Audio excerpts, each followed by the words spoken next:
आप एक्सॉन के साथ भी मुंसलिक रहे, तो उसके साथ आपने मुल्क से बाहर भी प्रोजेक्ट्स कंप्लीट किए, असाइनमेंट्स किए. What actually brought you back to the country? क्योंकि जाहिर सी बात, इंसान जब बाहर रहता है तो बहुत सारी सहूलतें भी हैं, बहुत सारी अच्छी चीज़ें भी हैं. बाहर आप थोड़ा डिस्टेंस ज़्यादा होता है तो बुराइयां भी शायद पाकिस्तान की ज़्यादा नज़र आती हैं.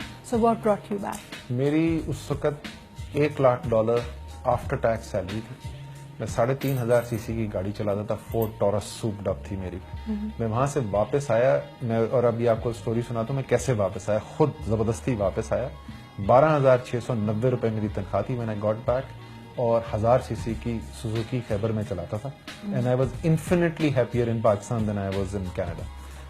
वापस में ऐसे आया कि मैंने एक दिन अपने बॉस के दफ्तर में गया कनाडा में. डग मिल नाम था उसका. एंड ऐसे डग I am going home. I'm going home. And Doug ने मेरी तरफ देखा. He said, do you want me to tell somebody in Pakistan or you? I said, don't worry. मैंने शाम को फोन किया. जफर अहमद खान उस वक्त सीनियर वाइस प्रेसिडेंट फाइनेंस होते थे यहाँ पे, बाद में चीफ एग्जीक्यूटिव बने. उनको फोन किया कि Zafar I'm coming home. So there was a pause at the other end. He said, that's good to hear. I said, I assume somebody will officially communicate. I said, no problem. अगले दिन मैं गया. Doug, please go and send a fax. I remember हमारा plant manager होता था Steve Griffiths. सो Steve के पास मैं गया खुदाफिज करने के लिए. तो मैं जब मीटिंग करके बाहर निकला था, दरवाजे पे पहुंचा तो उसने मुझे आवाज दी. He said, hey Asad, if you ever change the mind just pick up the phone and call. And I said, Steve, this is a call you ain't gonna get. So I was very, very clear where I wanted to be. I love traveling.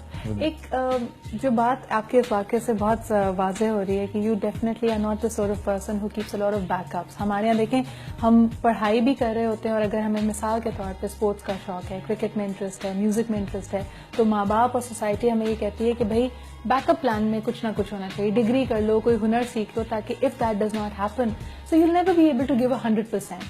आपको क्या चीज prove करती थी कि you did not have a headhunter in place? आपको नहीं पता था वापस आके आपने क्या करना है क्या नहीं, बट यू डिसाइडेड. वापस I was working in Exxon, so I was coming back to my country. So job का प्रॉब्लम नहीं था. बट जहाँ तक बैकअप की बात है, ये इंग्रो में बहुत सारे बच्चे हैं जो ये शेयर मुझसे सुन चुके हैं. सो a lot of people can tell you the way my mind works. और वो शेर बहुत सिंपल है कि जी दुनिया में ठिकाने दो ही तो हैं आजाद मनश इंसानों के. Right? There are only 2 destination for a freedom loving person. दुनिया में ठिकाने दो ही तो हैं आजाद मनश इंसानों के, या तख्त जगह आजादी की या तख्ता मुकाम आजादी का. So either the throne or the gallows, there's nothing in between. Okay. So that's the way my mind works. So what is the throne to you? And this would be perhaps the question before the break. The greater my space to contribute and impact the welfare of the citizens of Pakistan, the better a place it is for me. Wonderful.